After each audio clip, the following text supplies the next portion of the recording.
wallahi ku je ma wasu daga ciki suna amfani da irin abubuwan da kuke ne a cikin TikTok ko Facebook ko waye, za ku ji sun ce ku yi min lakin sani da Muhammadu Rasulullahi.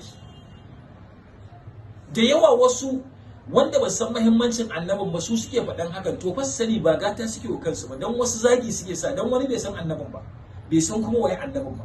Faɗan hakan yana sa wani ya ce annabi, sai ya faɗi abu a kansa, waye ja masa? Kai ka ja masa. To don haka duk abin da kake nema ka yi, Allah ya baka, kuma kai hikimar da za ka yi mutane su kalle ka, amma kar ka zo ka rinka cewa ai ma abu dan annabi Muhammad dan kaza dan kaza. Wallahi wani kana faɗan haka ma wuce ka ne, sai dai kai baka isa kai ka sa ma abu dan Allah ba ko dan annabi, sai dai ma dan ra'ayinsa ko dan wani abu. In dai da haka za ku fake ku samu abinci, to ku ci gaba.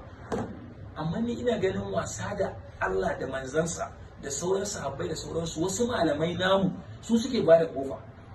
Dan Allah mu ringa bada himma akan abu daya, akan ya za a mu samu tattalin arziki, ya za a mu samu ci gaba, ya za a yi mu taso cikin karatu, ya za a mu kanmu hankalin mai halkanta cewar mu ringa kai da sakonnin da talakawa suke so a kai musu.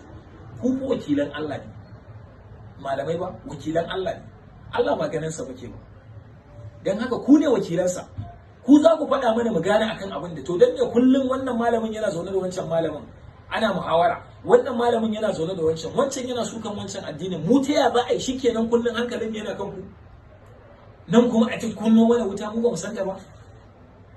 To dan Allah dan annabi, dan Allah dan annabi malaman mu su farga, dan Allah su daina wannan, su dawo kan abin da ya shafi talaka, kuma su ringa faɗa mana Allah da manzansa, kuma su ringa gaya wa shugabannin mu. Allah ya ba mu sa'a, za mu ci gaba da faɗakarwa akan abin da muka san kuskure ne wallahi, sai dai in bayan mun gama a zage ku. Assalamu alaikum.